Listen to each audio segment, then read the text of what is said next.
Hello mga kalabs! Kumusta po kayo? Ayan, at gumawa na naman po si Mama ng sunny side up na itlog dito po sa ibabaw ng kanin. Nilalagyan na nga din po ito ni Mama ng asin. Muntik pa nga daw po niyang makalimutan. Tatlo nga lang po yung kasya sa kaldero namin, kaya yung dalawa ay pinrito na nga lang po ni Mama. At nung naluto na nga din po itong itlog sa kanin, ay tinanggal na nga din po ito ni Mama. Ang ganda nga po ng pagkaluto, mga kalabs, oh. Tapos, sinabay na nga din po ni Mama yung paghahanda sa pagkain namin ni Kuya. Ang galing nga po nito, mga kalabs, dahil may dati na nga pong kanin sa ilalim ng itlog. At tamang-tama nga lang din po yung kanin na nasa ilalim nito. Tinatanggal ko nga lang po itong itlog sa kanin dahil dumikit nga po.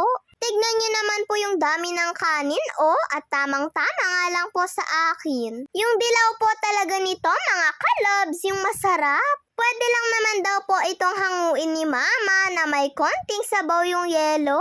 Kaya lang, mga kalabs, hindi nga po kaagad natanggal ni Mama, kaya tumigas yung yelo. Pero okay lang dahil masarap naman po ito at sobrang lasang-lasa nga din po yung yelo niya. Mas okay na nga daw po ito para iwas sa mantika. Pagkatapos ko nga pong kumain ay nag-toothbrush na nga din po ako.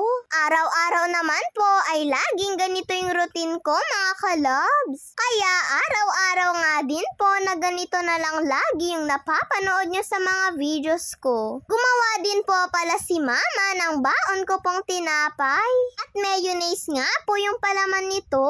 Sabi ko nga po kay Mama ay eto na nga lang po yung babaunin ko at wag niya na nga pong samahan ng juice. Pagkatapos ko po palang mag-toothbrush, ayan, at nagsusuklay na nga din po ako ng buhok. Habang nagsusuklay nga po ako, ay nandito na nga din po yung pinsan ko. Tinatawag niya na nga po ako dahil sasabay na nga lang daw po kami sa papa niya para hindi na nga daw po kaming maglakad dalawa.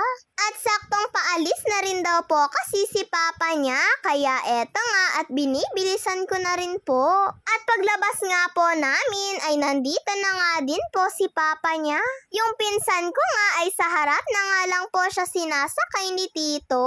Nahihirapan po kasi siyang umakyat sa likod. Kaya ako na nga lang po dito sa likod. Minsan-minsan nga lang po kaming nasasabay ni Tito kapag saktong palabas na nga po kami ng pinsan ko. Dahil day off nga po ni Papa ay nagluto nga po si Mama ng paborito naming adobo. Adobong sitaw at hinalo na nga din po ni Mama yung kangkong. Kaya parang adobong sitaw at adobong kangkong nga po itong niluluto ni Mama. Binili niya nga po ito kay Lola kaninang umaga at niluto na nga lang po niya para hindi na nga daw po kami bumili ng ready-made. Niluto na nga po lahat ni Mama dahil bibigyan niya nga din po sila nanay para hindi na nga po sila magluto ng ulam nila. Nung nagluto po kasi si Mama ng kangkong nung isang gabi ay sobrang nabitin nga po kami, mga kalobs. Isang tali nga lang daw po kasi yun. Pero ngayon ay siguradong hindi na nga po ako mabibitin dahil marami na nga po itong niluluto ni Mama.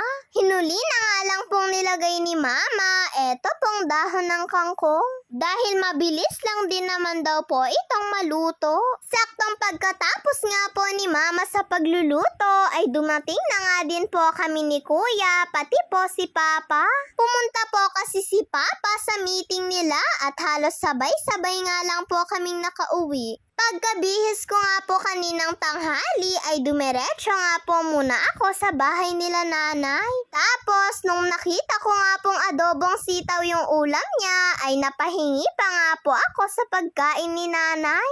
Nung nalaman ko nga po na galing po pala sa amin yun ay umuwi na nga po ako kaagad at kumain na nga po. Saktong nakapaghanda na nga din po si Mama ng makakain namin. Si Papa nga po na nasa likuran pinsan ko ay mamaya na nga lang daw po siya kakain dahil busog pa nga daw po siya. Nagpamerienda nga daw po kasi sila dun sa meeting nila eh. Habang si mama naman ay sinasandukan na nga din po ng pagkain yung pinsan ko.